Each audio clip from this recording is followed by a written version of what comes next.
Salut les devins, c'est Saikyo. Aujourd'hui on va se parler d'un très gros sujet Bleach concernant les 11 Kenpachi connus de l'œuvre en incluant leurs histoires, Shikai, Bankai, les liens qu'il y a entre eux, ou encore se demander pourquoi...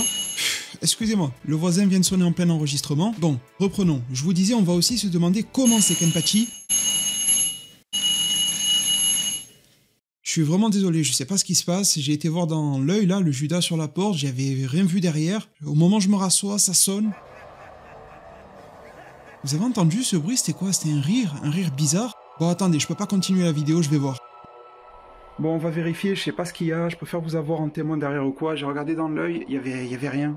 Tout noir, pas de silhouette, quoi que ce soit et tout. J'entendais personne derrière la porte, on va checker ça.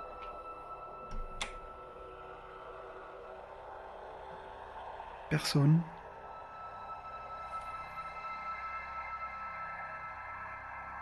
Personne.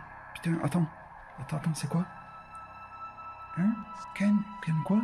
Chan? Uniqlo? Oh putain, c'est quoi ça?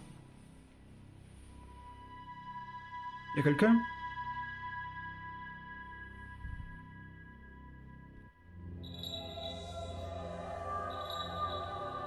Y'a quelqu'un? Oh. Qu'est-ce qui se passe? Vous avez entendu ou pas? Vous avez entendu le bruit? Il y a un autre bruit derrière, j'ai pas trop compris ce que c'était. C'est quoi? Qu'est-ce qui m'arrive encore? C'est quoi ce truc? Qu'est-ce que c'est? Bon, attends, je vais voir. Bon, on se retrouve avec la boîte, j'ai commencé à l'ouvrir entre-temps pour vérifier qu'il n'y avait pas un truc un petit peu chelou ou quoi. Il n'y a personne qui est revenu taper à ma porte, j'ai regardé par la fenêtre si je voyais pas la personne qui a pu taper, qui s'amuse ou quoi. J'ai juste vu une petite gosse là, une fille avec les cheveux roses. Bon, je pense pas que c'est pour moi, elle devait aller chez un voisin ou quoi, mais... Je sais pas, peut-être elle allait jouer là l'après-midi ou c'était samedi et tout, mais bon, je sais pas.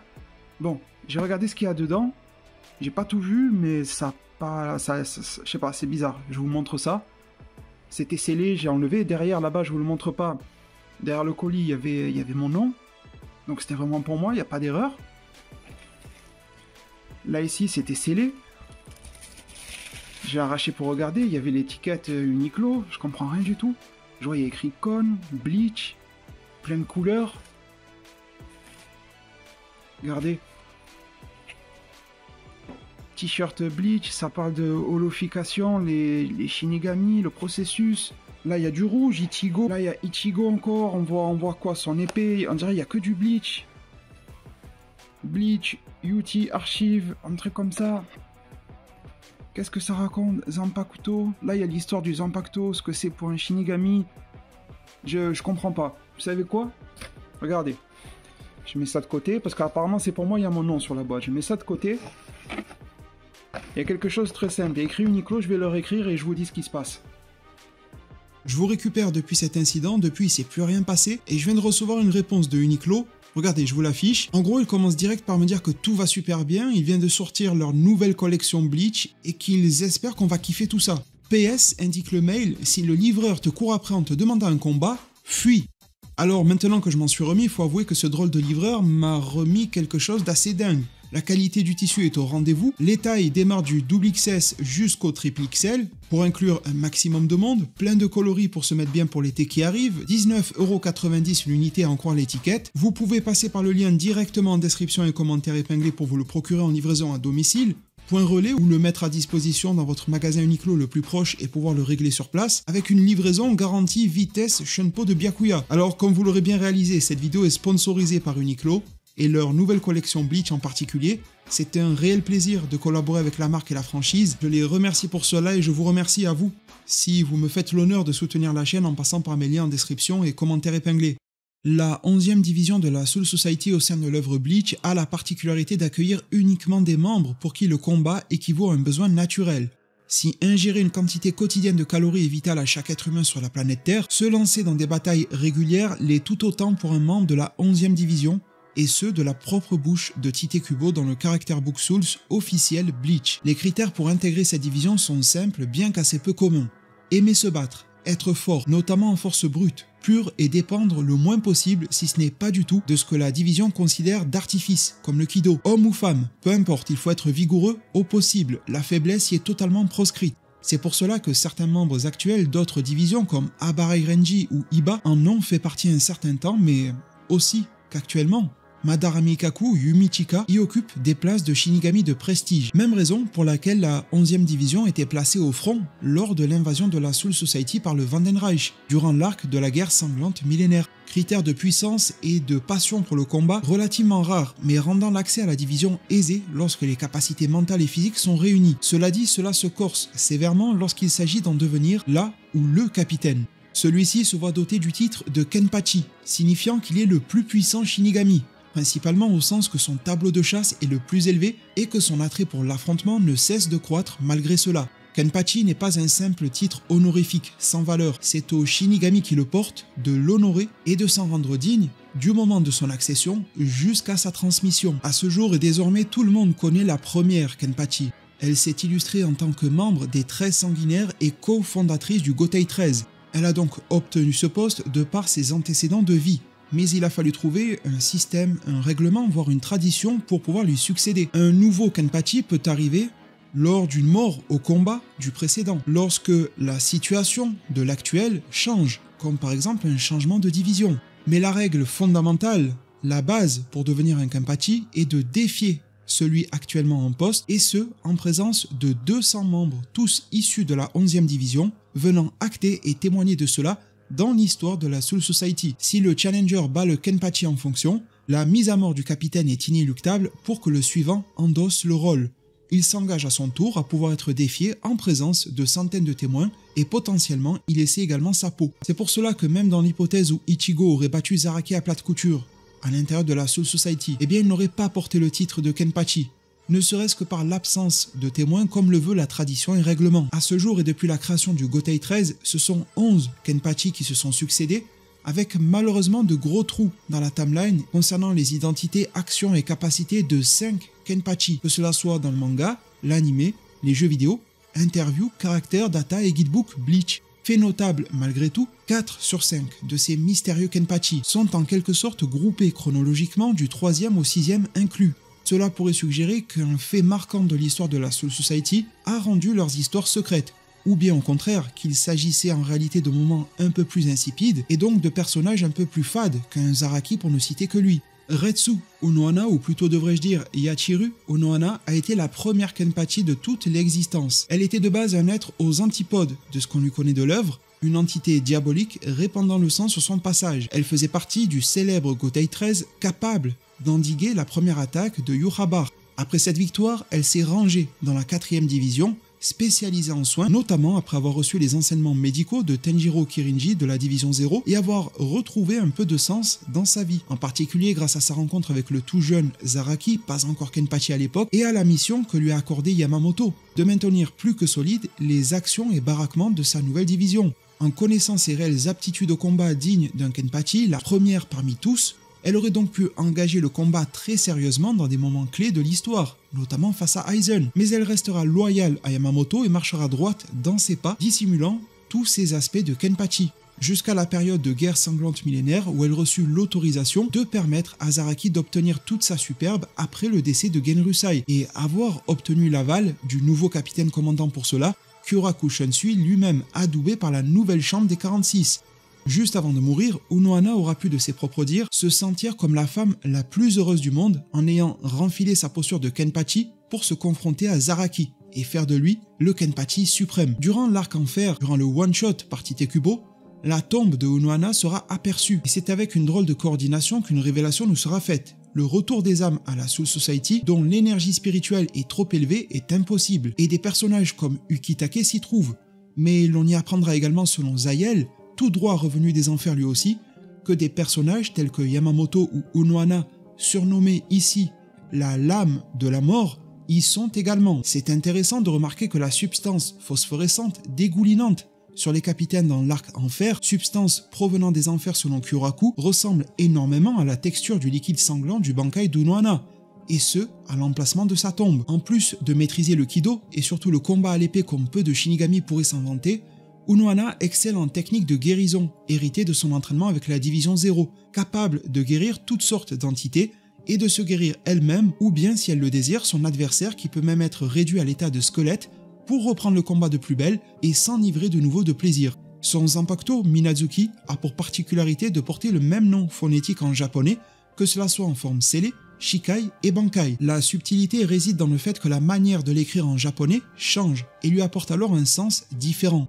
Lorsqu'il est scellé, il veut dire goutte de chair ou bien purificateur de chair, tandis qu'en Bankai, il signifie la fin de toute chose, nom qu'il porte parfaitement bien vu qu'il accompagnera Unohana dans sa fin, à savoir sa mort.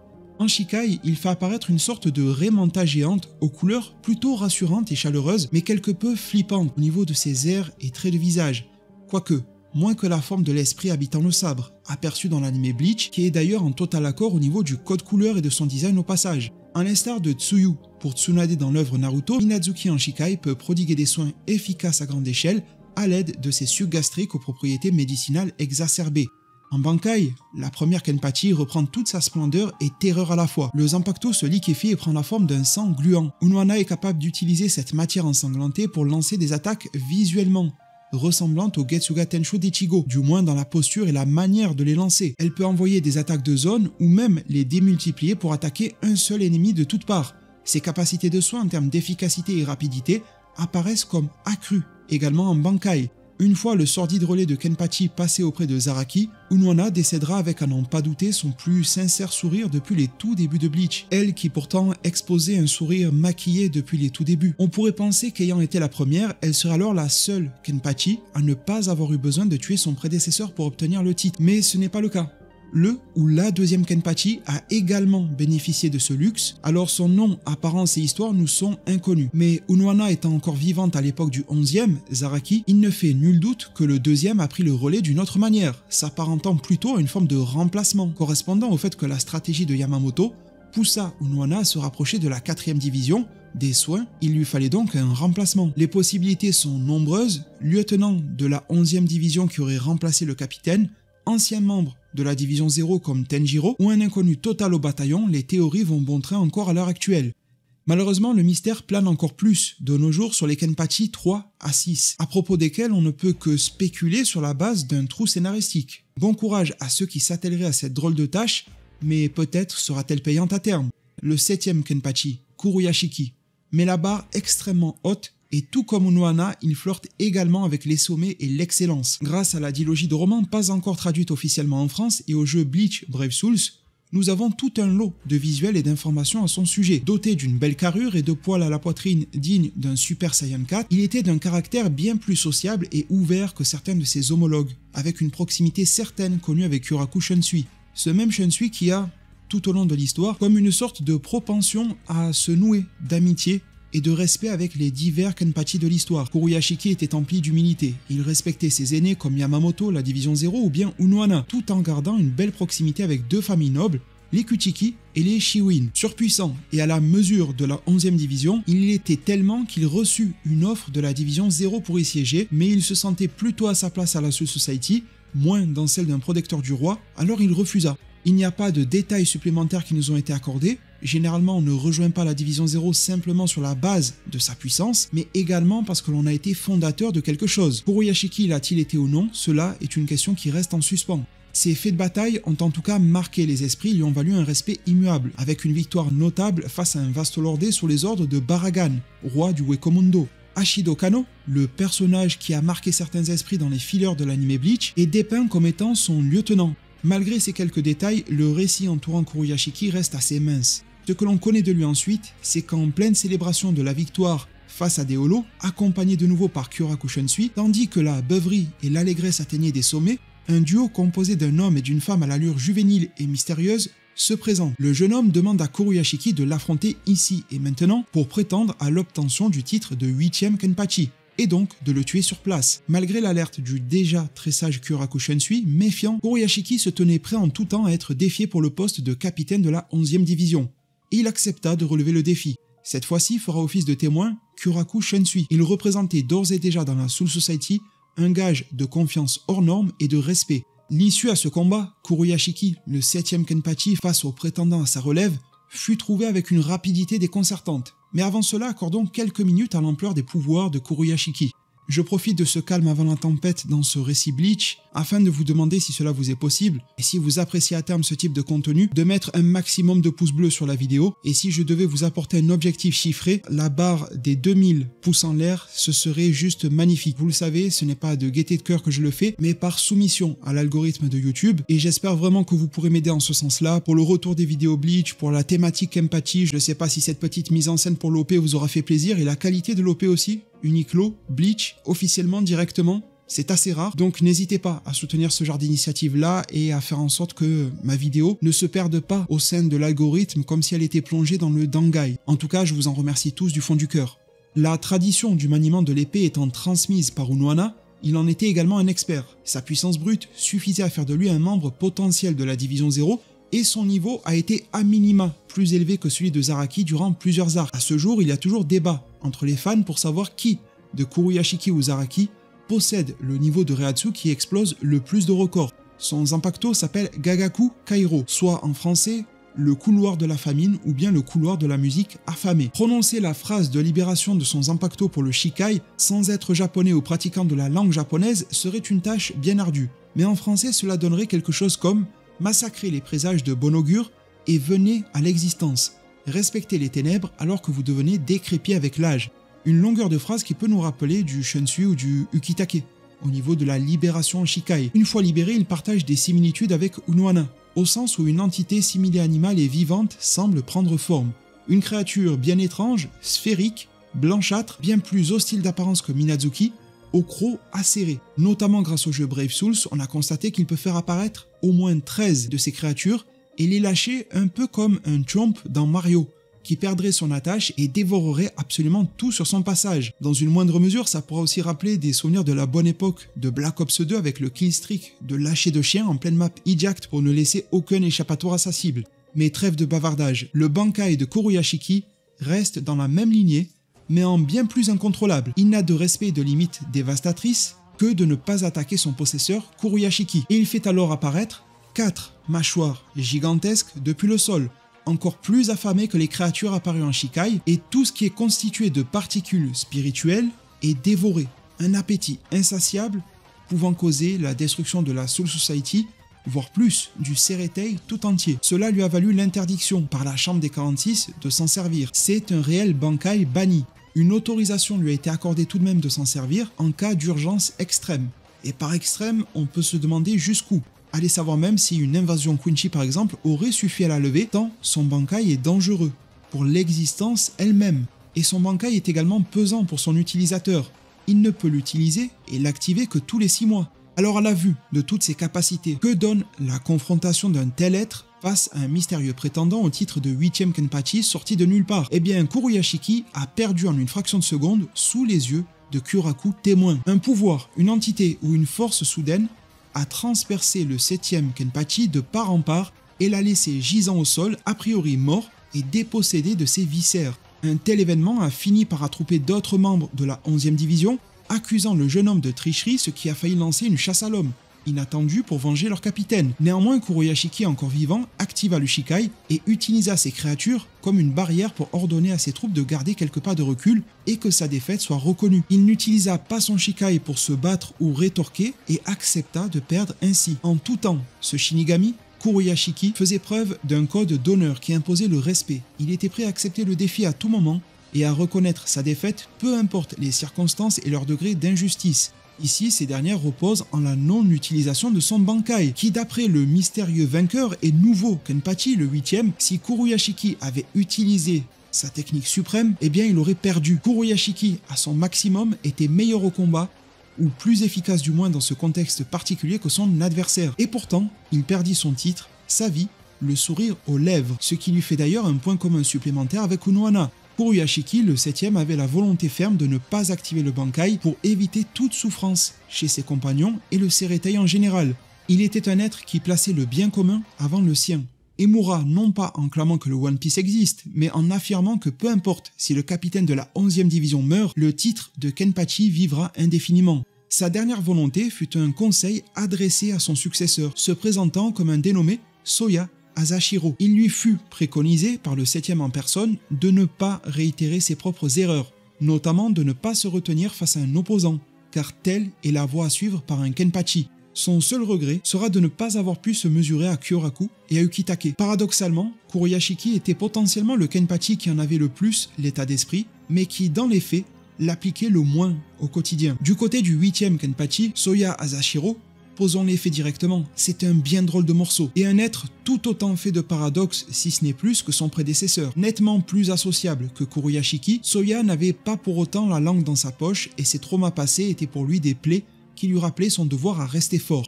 Son histoire est à une amplitude tout autre que l'intégralité des Kenpachi, et fait de lui l'un des capitaines avec le récit, le passé, le lore le plus dense de tout Bleach. Cela se déroule il y a environ 400 ans, dans la Soul Society, à une époque où la lutte des clans nobles entre clans nobles était de mise, en rappelant que dans ce passé de la Soul Society, d'autres clans, d'autres familles nobles, que ceux très mis en avant dans la période contemporaine de Bleach, avaient également sur le moment une forte valeur de noblesse. C'est un récit qui trouve un drôle d'écho avec ce que l'on connaît actuellement dans Demon Slayer, Kimetsu no Yaiba, et le lien frère-sœur des démons Gyotaro et Daki. Le clan de Soya, le clan Asashiro, le clan noble, a pu se sortir de la lutte en étant plutôt couard, et en s'appuyant sur ses ressources financières, délaissant petit à petit les activités propres aux Shinigami, notamment celles combatives. Soya, le futur 8e Kenpachi, ne dérogeait pas à la règle, plutôt faible, et suivait ce chemin-là, maintenir la viabilité de son clan via ses capacités financières. Mais il en était tout autre pour sa sœur. Elle était déterminée coûte que coûte à devenir, non pas Hokage, ça aurait causé quelques petits soucis de cohérence,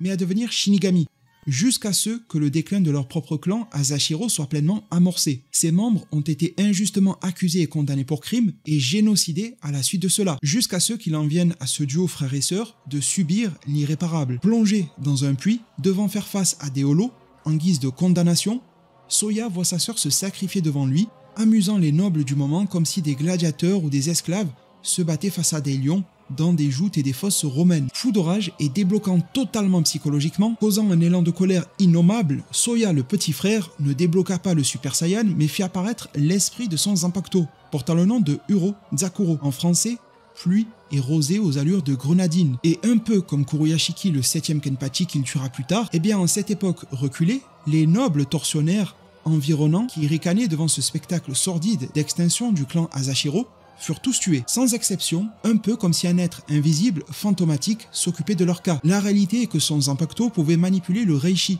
à savoir chacune des particules spirituelles environnantes, et retourna ce spectacle en scène d'horreur totale. Le nom précédemment cité de son Zanpakuto, Uro Zakuro, pluie et rosée aux allures de grenadine, évoque la manière dont son premier combat a eu lieu. La pluie symbolise la perte de sa sœur et le traumatisme qui en découle, tandis que la rosée aux couleurs grenadines évoque l'inévitable nécessité d'avancer, de voir apparaître la rosée d'un jour nouveau, mais teintée de sang, grenadine, celui de ceux qui s'en sont pris à l'être le plus cher encore en vie à cette époque à ses yeux. Soya put s'extirper de la scène ainsi et fuir. C'est alors que bien longtemps après, il put apparaître accompagné d'une jeune femme mystérieuse et défier le 7e Kenpachi. Cette jeune femme qui l'accompagnait était encore une fois son Zanpakuto, esprit apparaissant souvent derrière lui et que très peu de monde peut voir, démontrant que les capacités de Kyoraku et Kuroyashiki à l'époque étaient exceptionnelles. Et cette entité spirituelle, féminine, ne cesse de déblatérer des choses à l'oreille de Soya, de le conditionner psychologiquement, et de tourner les couteaux dans ses différentes plaies. Ici, le Zanpakuto a l'ascendant sur le Shinigami, chose qui n'existe habituellement pas. On est plutôt habitué à ce que la relation soit équitable, respectueuse entre les deux, voire qu'elle soit à l'avantage du Shinigami, ce qui a probablement contribué à rendre encore plus fou Soya à petit feu. Les pouvoirs de Soya s'expliquent de la manière suivante. Il est en Bankai constant, ou quasi constant, et la première fois où son pouvoir s'est manifesté, il était déjà en Bankai, malgré son jeune âge, probablement par la force et la démesure de son traumatisme subi. Ses capacités à se battre à haut niveau et son rare Shikai sont totalement dépendantes de son Bankai, ce qui instaure ici une totale asymétrie avec son prédécesseur Kenpachi. Le 7e devait retenir son Bankai, tandis que le 8e doit le déployer par nature au risque de manquer lourdement de compétences, notamment face à des menaces de haut rang. La dernière volonté de Kuroyashiki ne pouvait alors qu'être appliquée par Soya, et la tradition Kenpachi perpétua son paroxysme. Ce fameux Bankai Uro Zakuro devient et contrôle tout ce qui entoure Soya lorsqu'il s'agit de particules spirituelles, et la Soul Society en est composée jusqu'à la dernière once. Soya devient l'environnement, ce qui explique pourquoi le Bankai de Kuruyashiki l'aurait battu à plate couture, étant par définition un dévoreur de monde. Si Soya devient le monde et que ce dernier se fait dévorer, c'est également Soya qui se ferait déguster par le Bankai de Kuruyashiki. Ce 8e Kenpachi, en Bankai constant, est le Sereitei. Il n'y a pas de moyen plus précis pour le qualifier. En ces lieux, il dispose d'une omnipotence, omniprésence et omniscience. Il entre dans un état d'osmose et de fusion au sens physique, métaphysique, moléculaire, mais aussi spirituel. Il peut même fusionner avec l'air et faire en sorte qu'il se mouvoie à la fois de manière défensive mais aussi offensive. Sauf que lui, de manière visuelle, Soya ne se déplace pas. C'est pour cela qu'il peut prendre de court des personnages expérimentés tels que le 7e Kenpachi. Il n'avait pas l'impression que son adversaire avait démarré le combat, qu'il était déjà mort. Son Zanpakuto fait ici de sorte à ce que son monde intérieur, tel que l'on a pu l'apercevoir chez Ichigo, là où il rencontre Zangetsu, fusionne avec le monde extérieur. C'est du jamais vu total. Il faut également savoir qu'un être vivant à l'intérieur du Sereitei est aussi à la portée de Soya. Ce n'est pas que l'air, la faune, la flore ou les constructions, et il ne se priva pas d'activer cette capacité. Setai Yugo, la fusion de corps vivants. C'est avec cette technique-là de son Bankai qu'il tua Kuruyashiki. Si Kuruyashiki a fini éventré, c'est parce que Soya a fusionné avec lui et a ordonné à son corps d'exploser ainsi. Utsutsu est une autre capacité de son Bankai, également dévastatrice. Elle permet à Soya de reproduire et démultiplier des parties, des membres ou organes de son propre corps, sauf qu'il les place ailleurs, au-delà de leur emplacement naturel. S'il veut avoir plusieurs bouches sur son bras, il le peut, ce qui lui permet alors de combiner plusieurs sorts de Kido. Alors si vous appreniez qu'un tel gars était en total désaccord avec les règles principales de la 11e division, à savoir notamment d'être surpuissant, seriez-vous en capacité de le croire? Eh bien, c'est pourtant une réalité. Toutes les capacités de combat de Soya reposent quasi exclusivement sur son Bankai, ce qui fait que son corps est d'une faiblesse incroyable et qu'il ne peut pas l'entraîner en utilisant son Bankai, et que même un personnage comme Don Kannoji arrivera à le blesser dans les romans.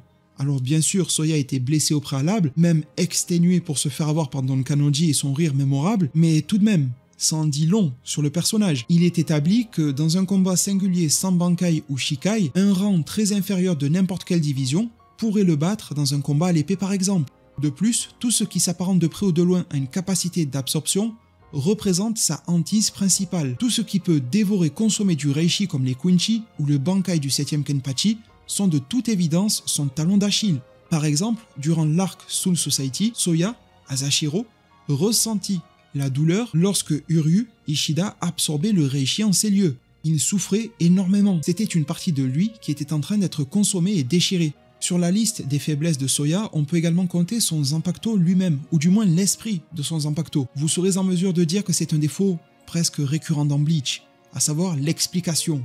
Donner des informations cruciales à son adversaire. Mais Urosakuro est joueuse, parfois moqueuse, et aime flirter avec le feu et le danger, dans le sens où elle est capable de révéler toutes les faiblesses de Soya, voire même d'elle-même, à un fin stratège tel que Urara Kisuke par exemple. Pour en arriver à se confronter à la Soul Society actuelle et contemporaine, Soya commença à agir un peu comme Druig dans Les Éternels de Marvel. Fusionnant avec tout, il pouvait aussi prendre le contrôle sur l'esprit et le corps de tous les êtres du Sereitei, ce qui les rendait au passage nettement plus forts. Et en retour, cela donnait des allures sectaires à la situation.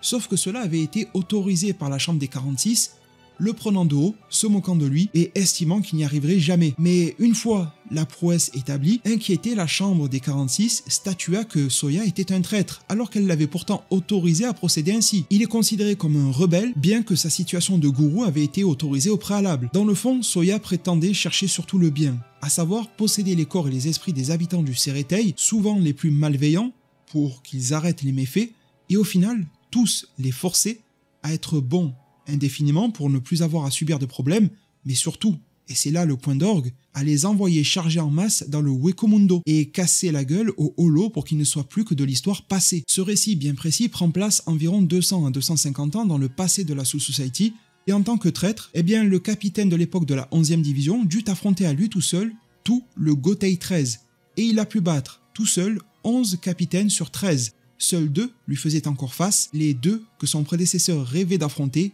Kyoraku et Ukitake. Malheureusement, il ne pourra pas vivre le rêve du 7e car la division 0 fut placée en intervention. Et c'est aussi un lien assez prépondérant avec les Kenpachi, à savoir d'être parfois entraîné, encadré ou restreint selon les cas par la division 0. Cette fois-ci, c'était le roi spirituel en personne qui a envoyé cette division pour Soya. Après tout et avec un peu de recul, on est clairement tenté de se dire que, après tous ces agissements, avec tous ces pouvoirs, Soya, qui n'avait absolument pas la prétention d'être une divinité, pouvait tout de même s'apparenter à une substitution aux prérogatives du roi des esprits et une forme d'alternative à ce dernier ainsi qu'à l'ordre établi.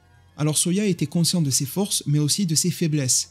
Il était confiant concernant sa victoire face au Gotei 13, il pensait pouvoir en terminer avec Ukitake et Shunsui, mais il préféra se rendre, à la fois car la division est un tout autre morceau, mais aussi car Asashiro sentit que le roi des esprits était contre ses aspirations, et Soya finit emprisonné au Muken pour une peine de 19 500 ans. Mais ce n'est pas la fin de son récit. Soya put s'échapper du Muken après son réveil, à l'époque contemporaine de Bleach, et ce pour une raison bien simple. Ses pouvoirs sont immatériels, son Zanpakuto se matérialise auprès de lui, mais ne peut être capturé et emprisonné par personne. Impossible de lui enlever Urozakuro sans manifestation physique à proprement parler de celle-ci.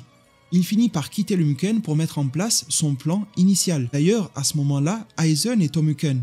Nous sommes après la bataille de Karakura, et Ichigo n'a aucun pouvoir à ce moment-là. Il bosse dans sa boutique. La Soul Society doit se débrouiller véritablement sans lui. Soya rencontra même Aizen au Muken. C'est même grâce à lui que Aizen peut parler dans cette prison, car Asashiro lui enlèvera une portion de son sceau au visage. Asashiro se moquera de lui d'avoir perdu face à Ichigo, et il prendra seulement 2 jours pour contourner les illusions de Kyoga Sugetsu, car après tout, Soya fusionne avec la réalité, il ne peut donc pas tomber indéfiniment dans une illusion. Même Aizen s'avouera inférieur. Une fois libéré du Muken, Soya va fusionner avec les Gigai et il les colle aux parois du Dangai et constitue avec eux une énorme explosion sur la base d'un Hado numéro 96. Clairement, si les cheat codes existaient dans Bleach, Asashiro en serait l'incarnation. Prétendant vouloir le bien, les objectifs d'Asashiro restent complexes car a priori dirigés par le besoin de vengeance. Il dira à Yumichika de ne pas vouloir le tuer car tuer les Shinigami perturbe la balance des âmes.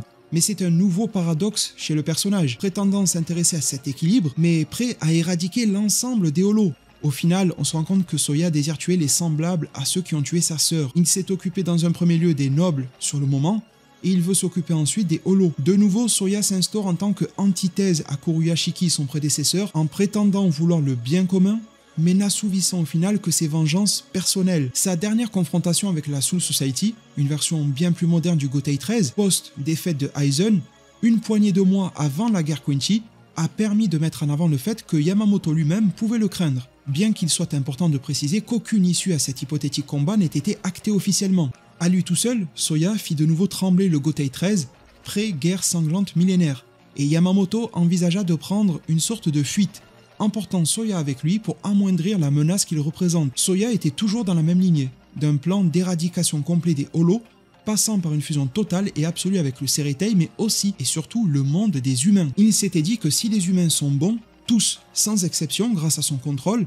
ils ne se transformeront alors plus en holo, et le Wekomundo ne sera plus alimenté. Après un parcours du combattant incroyable, devant lutter contre la gravité elle-même, l'incapacité à utiliser son Zanpakuto et son Bankai, et devant faire face à un Zaraki Kenpachi déchaîné, Soya finit par perdre, et même par se faire blesser par Don Kannoji durant la bataille. Soya a bel et bien essayé de reproduire ce qu'il avait fait sur Kuruyashiki face à Zaraki, sauf que le Reiatsu monstrueux de Zaraki a comme réprimandé celui de Soya et a repris le dessus, tellement il était épais, puissant, dominateur et sombre. Soya fut obligé de quitter le corps et d'annuler son Bankai, et donc de faire l'opposé du conseil de Kuruyashiki pour une fois dans sa vie, et il dut se retenir. On observe donc un procédé inverse, Shikai en cas d'extrême urgence. C'est assez déroutant. Sauf qu'en faisant cela, Soya abandonne toutes les fusions auxquelles il venait de procéder et devra reprendre tout le processus de zéro plus tard, si cela se produit à nouveau. Il abandonne son Bankai qu'il considère comme sa défense ultime. C'est quand même autre chose que le sabre de Gaara, même si le respect est immense pour ce personnage issu d'une autre œuvre. Et il va tout miser via son Shikai sur l'attaque. Un peu comme un Byakuya en Bankai qui peut recentrer sa propre énergie dans une seule et même épée, Soya peut condenser toute l'énergie qu'il a accumulée, toutes ses particules spirituelles, et les concentrer dans une forme de sabre ou de lance ultime. Sauf que, depuis les années, on connaît bien Zaraki. Et même si Asashiro était le Seretei omniscient et tout cela, il semble qu'il n'avait pas bien compris que Zaraki peut tout découper sur son passage, et Asashiro ne dérogera pas à la règle, terminant le combat tranché par ce dernier. Soya finit de nouveau enfermé au Muken pour y purger sa peine. En ayant les connaissances de l'arc en fer, on peut se dire que s'il n'a pas été jugé bon de le tuer, c'est bien évidemment pour correspondre aux règles de la Soul Society, mais aussi pourquoi pas pour que Soya ne termine pas en enfer. S'il en prenait le contrôle, cela pourrait avoir des conséquences irrémédiables. En tout cas, il est désormais au Muken, sous drogue de Mayuri Kurotsushi, pour être sûr qu'il reste tranquille. On remarquera également que Yūji n'aura pas daigné aller à sa rencontre en prison, après avoir parlé à Aizen. Pourtant, ils y sont au même moment, durant l'arc de guerre sanglante millénaire. Mais l'on peut se dire que ce même empereur Quincy a le don pour établir des potentiels de guerre spéciaux, fameuse liste dans laquelle même Yamamoto n'apparaît pas. Et on a compris pourquoi à l'issue de son combat. Soya était un réel danger monumental, personne ne pourra le nier, mais au final très vulnérable sous de nombreux aspects, instable et borné psychologiquement, faible face aux capacités des Quincy et selon les circonstances peut perdre face à un 7ème Kenpachi face au 11ème. Il était au final une sorte de potentiel monstrueux mais gâché par la vie. Alors au cours de ce récit, les plus fins connaisseurs de Bleach auront remarqué l'absence de mention ou d'historique à propos de l'Arankar Roka Paramia, personnage important dans l'histoire de Soya, l'ayant motivé à fusionner avec elle pour décupler et solidifier ses propres pouvoirs jusqu'à espérer pouvoir créer un backup de lui-même et en quelque sorte effleurer du doigt l'immortalité. Mais cela affublerait la vidéo d'une rallonge dispensable et si l'opportunité se présente, une vidéo dédiée à Roka apparaîtra sur la chaîne tôt ou tard. Après avoir livré toutes ces batailles, son Zanpakuto, Urozakuro, enlève le bandeau qu'elle possède sur les yeux qui ressemble d'ailleurs à celui de Zaraki et lui dévoile que son vrai visage que Soya n'avait jamais vu est trait pour trait celui de sa défunte sœur, comme si la perte de celle-ci avait conditionné son Reiatsu à créer une entité de remplacement surpuissante qui le guiderait, qui serait la voie à suivre, comme sa sœur l'était de son vivant, qui viendrait cette fois-ci murmurer dans l'oreille de Soya les étapes à accomplir. Sauf qu'en réalité, elle n'est pas sa sœur, mais un écho de ce que son propre esprit, à Soya, malade suite à la perte de son être le plus cher, lui dictait de faire dans le fond, ce qui fait ici un parallèle avec un autre Kenpachi, Zaraki, et la capacité à modeler inconsciemment, voire même au niveau du subconscient, l'apparence et le caractère de l'esprit de son Zanpakuto, tellement le niveau émotionnel ou de Reiatsu, voire les deux à la fois, peut être élevé chez ce type de personnage.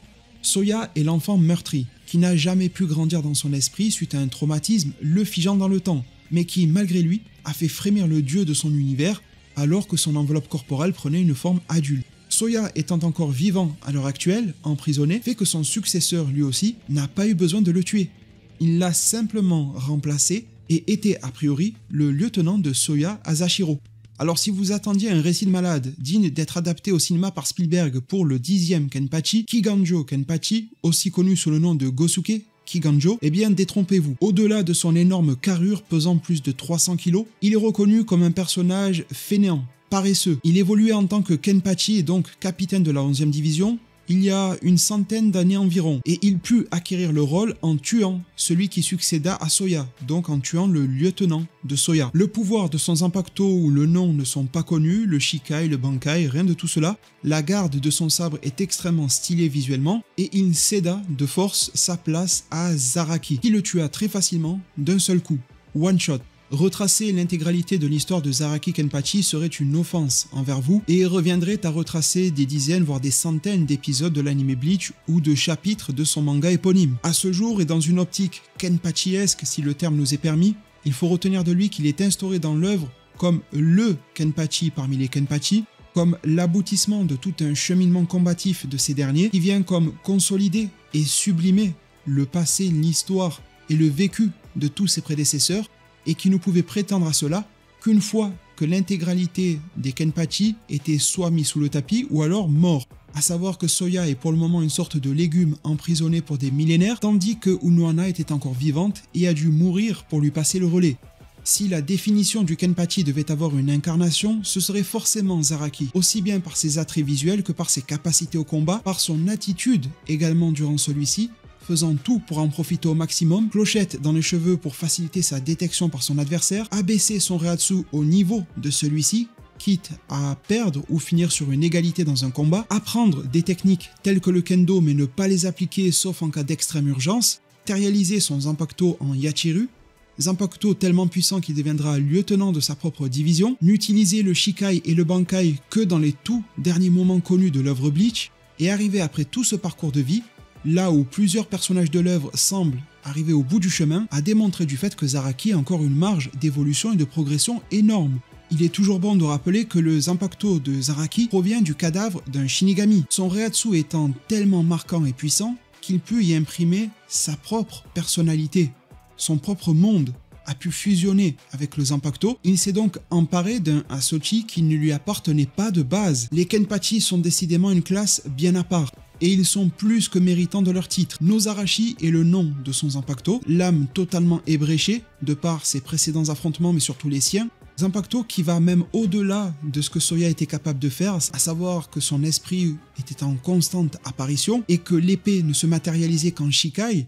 Eh bien pour Zaraki, il y a une arme blanche à la fois sous forme scellée et en Shikai, et une matérialisation de son Zanpakuto en tout temps, en la personne de Yachiru, qui elle-même, bien que n'étant qu'une représentation matérialisation de son Zanpakuto, possède un Shikai. C'est pour dire jusqu'où le délire autour de ce Kenpachi peut aller loin. Après sa bataille face à Retsuo Nohana, le Zanpakuto du Kenpachi actuel va se mettre à communiquer avec lui. Le lien est désormais établi. La commande de libération du Shikai est bois. Lui qui aime tout trancher sur son passage, va tenir une énormissime hache qui va purement apporter à Zaraki un boost de puissance et d'attaque complètement démesuré. Un Shikai déjà digne de nombreux Bankai au sein de l'œuvre, voire même les surclassant. Mais c'est alors que dans des conditions extrêmes face au Sternritter, le lien est devenu exacerbé entre Zaraki et son Zanpakuto. Yachiru céda sa place au Bankai, la peau de Zaraki se teinte de rouge, son visage affublé de marques noirâtres, des cornes apparaissent sur son front. Pourtant, si cela peut vous rassurer, il n'est pas un Otsutsuki, mais il ressemble et s'apparente à un démon dans les traditions, mythes et cultures japonaises. Son épée est relativement la même qu'en Shikai, mais beaucoup plus petite et lui permet de taillader à toute vitesse et avec encore plus de puissance dans tous les sens, de manière absolument bestiale. Il n'est capable plus que de grogner, crier et semble perdre toute forme de raison dans cet état-là. Et ce pourquoi Zaraki semble présenter des capacités d'évolution encore énormes, c'est car son Bankai n'apparaît absolument pas comme maîtrisé, au point qu'il se cause du tort à lui-même et que son corps commence à se disloquer et à se découper lui-même. De plus, si l'on regarde le nouveau Kara Design de Zaraki Kenpachi pour l'arc Enfer officiel par Tite Kubo, on se rend compte que la garde de son sabre a changé, signe d'une évolution d'une manière ou d'une autre. Il ne reste plus qu'à espérer que Tite Kubo, l'auteur, apporte de nouvelles pierres à l'édifice Général Bleach, qu'il n'oublie pas d'étoffer et d'étayer la mise en forme de sa sculpture Kenpachi. Zaraki en bénéficie déjà beaucoup et il peut en réceptionner encore plus. Confronter pourquoi pas Zaraki à son potentiel successeur serait également quelque chose d'admirable et de risqué pour l'œuvre. Pourquoi pas lui donner forme tôt ou tard. J'espère, mes très chers devins, que le ou les récits du jour vous auront été contés de la plus belle des manières qui soit. En tout cas, je m'y suis efforcé. Je ne peux que vous inviter de nouveau à vous faire plaisir avec le partenariat en zone commentaire avec Uniqlo et Bleach et leur nouvelle collection de t-shirts. Pour le moment, il n'y a pas de Zaraki ni de Unohana, mais espérons que cela ne saurait tarder. En tout cas, il y a pas mal de coloris, toutes les tailles, un prix qui m'apparaît comme raisonnable, une qualité d'impression maîtrisée et des personnages pour à peu près tous les goûts. Des plus sobres aux plus représentatifs de l'œuvre, voire même jusqu'aux plus drôles. Mes très chers devins, je vous remercie plus que sincèrement. De nouveau, si l'on peut atteindre cet objectif des 2000 pouces bleus, retour des vidéos Bleach, une vidéo relativement longue sur la chaîne en plus. Je ne sais pas si cela peut séduire l'algorithme, mais en tout cas, vous avez le pouvoir de prendre le dessus sur lui. Un peu à l'effigie de Soya, vous avez le pouvoir de fusionner littéralement avec l'algorithme, et ce, en bombardant ces particules spirituelles de pouces bleus, de pouces en l'air. Merci vraiment pour cela. Pour vos abonnements, la cloche des notifications. N'hésitez pas à me faire vos retours les plus détaillés en zone commentaire. Je serai là pour vous y lire tous, vous répondre un maximum qu'il m'est possible. Prenez tous extrêmement bien soin de votre futur, et à plus pour de prochains arts divinatoires.